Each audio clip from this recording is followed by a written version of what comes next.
நஹ்மதுஹு வ நுஸல்லி அலா ரசூலில் கரீம். அண்மையிலே சென்ற மாதம் அக்டோபர் மாதம் 16ஆம் தேதி எம்மை விட்டு பிரிந்த ஆதல்லபை மௌலவி அவர்கள், ஆதல்லபை ஹசரத் அவர்களுடைய ஒரு நினைவு பயிர்வாக இந்த கிளிப்பை வெளியிடுவதில் நான் உங்களுக்கு மகிழ்ச்சி அடைகின்றேன்.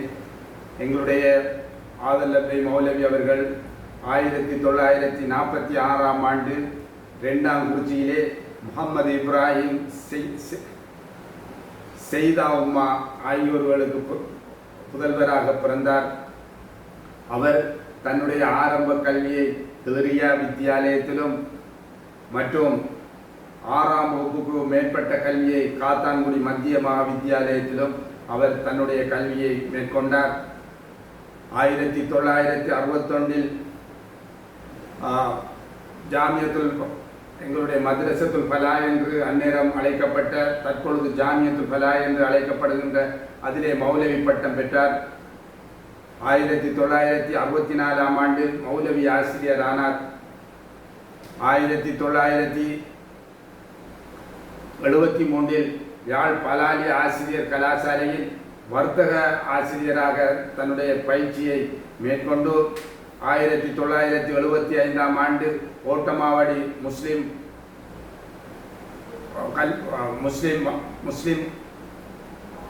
ஆசிரியர் ஓட்டமாவடி முஸ்லிம் வித்தியாலயத்தில் வர்த்தக ஆசிரியராக தன்னுடைய முதலாவது படிப்பை தொடர்ந்தவர். மண்டூர் தமிழ் வித்தியாலயம், காத்தாங்குடி மத்திய கல்லூரி, காத்தாங்குடி அன்னாசர் வித்தியாலயம், பாலமுனை அலிகார் வித்தியாலயம் போன்ற பாடசாலையில் தன்னுடைய கல்வி ஆசிரியர் பணியை தொடர்ந்தார். 1990 ஆசிரியர் சேவையிலிருந்து ஓய்வு பெற்றவர். அதன் பின்னர் தன்னுடைய காத்தான்குடி 1ஆம் குறிச்சி மீரா ஜும்மா பள்ளி வாயிலில் 30 வருட காலம் அந்த பள்ளியிலே தேசிமாமா கடமையாற்றினார். அதே போல மெத்தப்பள்ளி வாயில், திரியா, தைக்கா போன்றவற்றில் செயலாளர் பதவி உட்பட நிர்வாக சபை உறுப்பினராகவும் அந்த பள்ளி வாயிலில் கடமையாற்றினார். அதுபோல குர்ஆன் அபிவிருத்தி சபை ஆலோசகராகவும் அதன் தலைவராகவும் அதன் பயிற்சியாளராகவும் பல வருடங்கள் கடமையாற்றியது மாத்திரமல்லாமல் ஜாமியத்துல் சித்திகியாவில் விரிவுரையாளராகவும் இயக்குனர் சபை உறுப்பினராகவும் அவர் கடமையாற்றினார். அதே போல சம்மேளனத்திலே 2 முறை தலைவராக கடமையாற்றியிருக்கின்றார். அவர் கடந்த அக்டோபர் மாதம் 16ஆம் தேதி இறையடி சேர்ந்தார். இது ஆதல்லபை ஹசரத் அவர்களுடைய பயோகிராஃபியாக இருந்தாலும் அவரை பற்றி கூறுவதாக இருந்தால் உங்களுக்கு தெரியும், எத்தனையோ பேர் இன்று உலகிலே பிறக்கிறார்கள், மரணிக்கிறார்கள். ஆனால் சமூக சேவைகள், சமய சேவைகளில் ஈடுபட்டவர்கள் மரணித்தாலும் அவர்களுடைய நினைவுகள், அவர்களுடைய சேவைகள் எங்கள் மத்தியில் அழியாமல் இருப்பதை நாங்கள் காணக்கூடியதாக இருக்கின்றது. ஆதல்லபை மௌலவியை பொறுத்தவரைக்கும் அவர் முதலாவது எங்களுடைய ஜாமியத்துல் ஃபலா அரபு கல்லூரியின் முதலாவது மௌலவி மாணவராக வெளியாகினார் என்பது. அதிலே 2 பேர், ஒன்று ஹனிஃபா மௌலவி என்று சொல்லுகின்ற அலிவா மௌலவியும், இங்கே எங்களுடைய ஆதல்லபை மௌலவி தான் 2 மாணவர்கள் முதலாக மௌலவி பட்டம் பெற்று அந்த மதரசாவிலே வெளியேறினார்கள். ஜாமியத்துல் ஃபலாவை பொறுத்தவரையும் பல நூற்றுக்கணக்கான மௌலவிமார்கள் வெளியாகிய அந்த அரபு கல்லூரியில் இவர்கள் தான் முதல் மாணவர்களாக முதல் மௌலவியாக வெளியாகி என்ற ஒரு சிறப்பு பட்டமும் அவருக்கு இருக்கின்றது. அது மாத்திரமல்லாமல் தன்னுடைய மௌலவியாக வெளியாகியதோடு அல்லாமல் தன்னுடைய சொந்த முயற்சியினால் உயர்தரம் சாதாரண பரீட்சையில் சித்தியடைந்து அவர் தன்னுடைய ஆசிரியர் தேவையும் மௌலவி ஆசிரியராக மாத்திரமல்லாமல் வர்த்தக துறையிலும் அந்த ஆசிரியராக கடமையேற்று பல மாணவர்களுடைய முன்னேற்றத்திற்கு அண்மையில் கூட ஒரு ஆதல்லபே மௌலவி அவர்களுடைய நினைவு பகிர்வு நிகழ்ச்சியில் மெத்தப்பள்ளியில் எங்களுடைய ஹம்சா எங்களுடைய பல நாடுகளுக்கு உயர் இஸ்தானியராக இருந்த ஹம்சா அவர்கள் கூட தங்களுடைய வாழ்க்கையிலே தாங்கள் மாணவர் பருவமாயிருக்கின்ற போது எங்களுடைய ஆதல்லப மௌலவி தங்களை நெருப்படுத்தியதன் காரணமாகத்தான் தங்களுடைய கவனங்கள் அங்கே இங்கே எல்லாம் செல்ல இருந்தது. கல்வித்துறையிலே ஈடுபட்டு தான் இப்படியான ஒரு உயர்ந்த பதவிக்கு வருவதற்கு காலாக அமைந்தவர் ஆதல்லப மௌலவிதான் என்பதை அவர் மிக தெளிவாக குறிப்பிட்டார். அப்படியாக பல பேரையும் உருவாக்கியவர் அவர். நான் கூட ஒரு நாள் மாணவராக அவரோடு இருந்திருக்கின்றேன். ஏனென்று சொன்னால் நான் கூட அட்வான்ஸ் லெவல் எழுதுகின்ற போது ஆரம்பத்திலே பயோசயின்ஸ் தான் படித்து 2 வருடம் 2 செய்யும் பயோசயின்ஸ் எழுதிவிட்டு மற்றது 3வது செய் எழுதுகின்ற போது ஆர்ட்ஸ் ஃபேக்கல்ட்டிக்கு ஆர்ட்ஸ் ஸ்ட்ரீம் எழுதினேன். அதில் இஸ்லாமும் ஒரு பாடமாக போட்டேன். இஸ்லாம் பாடசாலையில் நாங்கள் படிக்கவில்லை, பிரைவேட்டாக தான் படித்தோம்.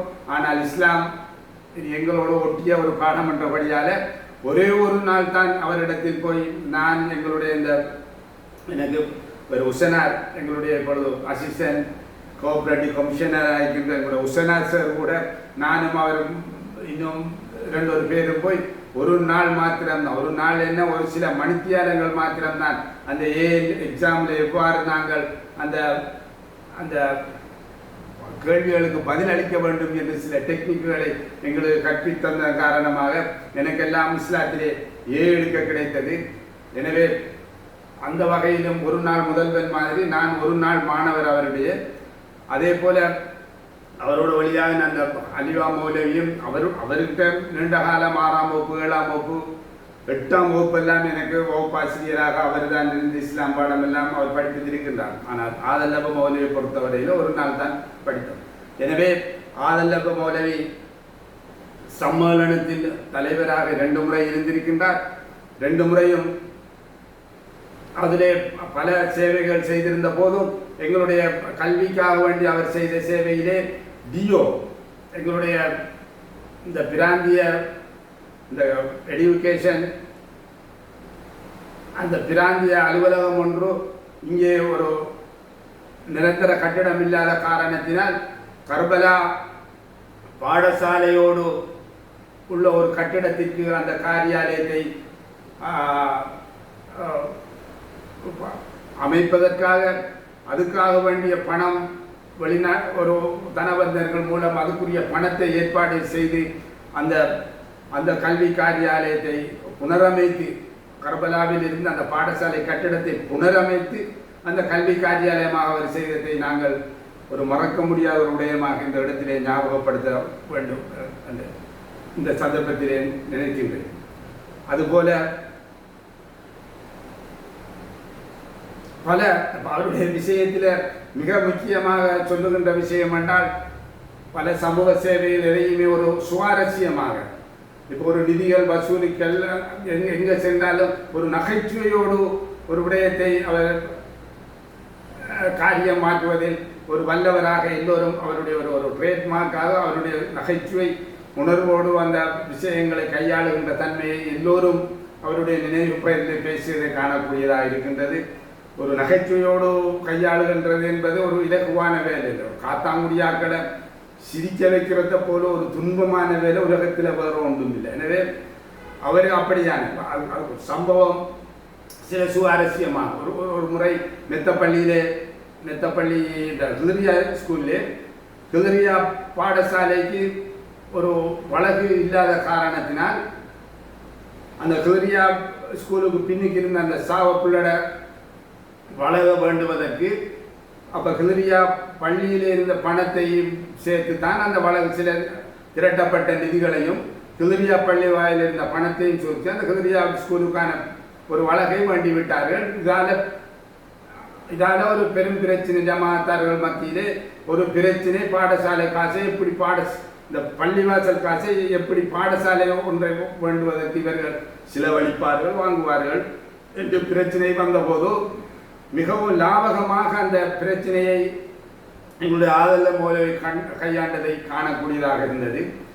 அதாவது அவர் கேட்டார், அப்போ ஜமாத்தார்கள் கூட்டம் நடந்துகிட்டு இருக்குது, அதில் இந்த கேள்வி எழுப்பப்படுகிறது, நீங்கள் எப்படி பள்ளிவாசல் காசை போய் ஸ்கூல் ஒன்றுக்கு வளர்க்கு வாங்கிறதுக்கு நீங்கள் பாவிப்பீங்க, அது தண்டு போட்டு. அப்போ அவர் கேட்டார் ஜமாத்தார் மத்தியில், இப்போ மദ്രஸாவில் ஒரு மாணவன் மദ്രஸாவை சேரணுமாண்டா என்ன செய்யணும், எத்தனை படிச்சிருக்கணும்? அவர் ஏழாம் ஆண்டு படித்து இருந்தால் தான் 8ஆம் ஆண்டுக்கு பதிலாக மദ്രஸாவில் 7ஆம் வகுப்பு முடிச்சிருந்தால் மட்டும்தான் மദ്രஸாவில் அங்கே கிதாபு ஓதுறதுக்கு சேர்த்துக்கொள்வார்கள் மௌலவியாக. அப்போ மௌலவியாகிறங்கிறது மார்க்கம். அவர் ஒரு மார்க்க அறிஞராகிறார், மௌலவி ஆலிமாகிறார், மார்க்கத்தை பற்றி இருக்கிறார். அப்போ அதே காசில் வலிக்கலாம் தானே. அப்போ 7ஆம் ஆண்டு படிச்சிருந்தா தான் நாங்கள் போய் சேரலாம். அப்போ 7ஆம் ஆண்டு படிக்கிறதுக்கு 7ஆம் ஆண்டு படித்தா தானே அவர் மௌலவி ஆகலாம். அப்போ 7ஆம் ஆண்டு படிக்கிறதுக்கு பாடசாலை தானே உதவி செய்யும். அப்போ பாடசாலை 7ஆம் ஆண்டு படிக்கிறதுக்கு நாம் பாடசாலைக்கு நம்மளோட பணத்தை செலவழித்தா தானே அவர் நாளைக்கு மௌலவியாகி நாளைக்கு அவர் ஒரு மார்க்க அறிஞர் ஆகலாம். ஆகவே பாடசாலைக்கு காசை செலவழிக்கிறதுல எந்த தப்பும் இல்லைன்னு சொல்லி அவடத்தை எழுந்த பிரச்சனையை ஒரு சுவாரஸ்யமாக அவர் கையாண்டத்தை அவடத்தை காணக்கூடியதாக இருந்தது. எனவே அவர் 1990ஆம் ஆண்டு மிக 44 வயசுலேயே அவர் ரிட்டையர்மெண்ட் கொடுத்தார். ஏன்னு சொன்னால் அவருக்கு குறைக்க வேண்டிய அந்த டிஓவாக ஒரு கல்வி அதிகாரியாக இந்த இருந்தாக்களுக்குள்ள காத்தாங்குடியில் இருந்தாக்களுக்குள்ள நியமனம் பத்திரிக்க வேண்டியது அவர் தான். ஆனால் அப்போ உள்ள அந்த அரசியல் சூழலுக்கும் அங்கே உள்ள அரசியல்வாதிகளும் அந்த நியமனத்தை அவருக்கு கிடைப்பதற்கு தடையாக இருந்து தங்களுடைய உறவினர் ஒரு ஆளுக்கு அந்த நியமனத்தை கொடுத்த காரணத்தினால் அவர் மிக 44 வயசு 1990ஆம் ஆண்டு தன்னுடைய ரிட்டையர்மெண்ட்டுக்கு போய்விட்டார்.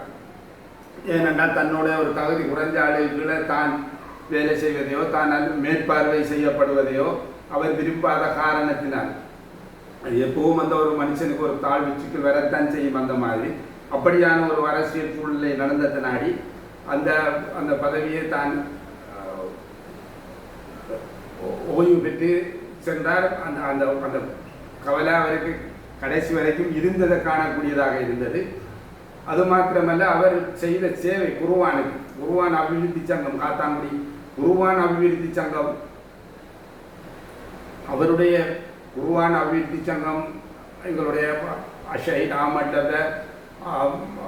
பெரிய ஹசரத் அப்துல்லா ஹசரத் போன்றவர்களின் முயற்சியினாலேயும் அவர்களுடைய திட்டத்தினாலேயும் இங்கே காத்தாங்குடியிலே அந்நேரம் தனிய மதரசாவாக இருந்து இயங்கினதுகளை ஒரு பாடத்திட்டத்தை கீழே கொண்டு வந்து ஊரில் உள்ள அனைத்து மதரசாக்களையும் ஒன்றிணைத்து அந்த குர்ஆன் அபிவிருத்தி சங்கம் செய்ததில் முதலாவது மேற்பார்வையாளராக ஒவ்வொரு மதரசாவிலையும் அந்த பாடத்திட்டத்தை அமுல்படுத்துகிறாங்களா, அந்த பாடத்திட்டத்தின்படி ஒவ்வொரு மதரசாக்களும் தங்களுடைய குர்ஆன் பிள்ளைகளுக்கு பயிற்றுவிக்கப்படுகின்றார்களா என்ற மேற்பார்வை செய்கின்ற வேலையை முதலில் இது செய்தது மாத்திரமல்லாமல் அந்த குர்ஆனுக்காக வேண்டிய தன்னுடைய மிக நீண்ட காலம் எப்போவுமே அது குர்ஆனை பற்றி ஒரு பிள்ளைகள் குர்ஆன் ஓதுகின்ற போது ஒரு எழுத்தக்கூட பிழையாக ஓதிவிட்டால், தாங்கள் பிழையாக பழகிவிட்டால் தான் மௌத்தாகிற வரைக்கும் அந்த குர்ஆன் அந்த பிள்ளை அப்படித்தானே ஓதும் என்று சொல்லி பெரும் கவலையோடு அந்த குர்ஆனுக்காக வேண்டி மிகவும் சிரமப்பட்டு நேரத்தோட மேற்பார்வையாளராக இருந்து குர்ஆன் அபிவிருத்தி சங்கத்துக்கு தலைவராக வந்து கடைசி வரைக்கும் கிட்டத்தட்ட தான் மரணிப்பதற்கு சில நாட்கள் வரைக்கும் அந்த குர்ஆனுக்காக வேண்டிய அவர் பாடுபட்டதை நாங்கள் காணக்கூடியதாக இருக்கின்றது. எனவே நிச்சயமாக அவர் அந்த குர்ஆனுக்காக பாடுபட்ட ஒரு விஷயத்துக்காக வேண்டிய அல்லாஹ் தஆலா மறுமையிலே அவருக்காக வேண்டிய அந்த குர்ஆன் வாதாடும் என்ற நம்பிக்கை எங்களுக்கு இருக்கின்றது. எனவே ஒரு ஆலிமுடைய மரணம் என்கிற ஒரு சமூகத்தின் ஒரு பெரிய ஒரு இழப்பு, ஒரு சமூகத்தின் ஒரு நட்சத்திரம், சமூகத்தின் ஒரு வழிகாட்டி ஆலிம்கள். எனவே அவர்களுடைய மரணம் என்பது சமூகத்துக்கு ஒரு ஆணிவேராக இருந்த ஒரு ஆணிவேர், ஒரு மரம் சாய்ந்த மாதிரி. எனவே அந்த ஆதல்ல ஹசரத் அவருடைய கபரை அல்லாஹ் தஆலா வெளிச்ச வீடாக்க வேண்டும் என்று கோரி இந்த இடத்திலிருந்து நான் விடைபெறுகின்றேன். வாஹிரு தஅவானா அல்ஹம்துலில்லாஹி ரப்பில் ஆலமீன்.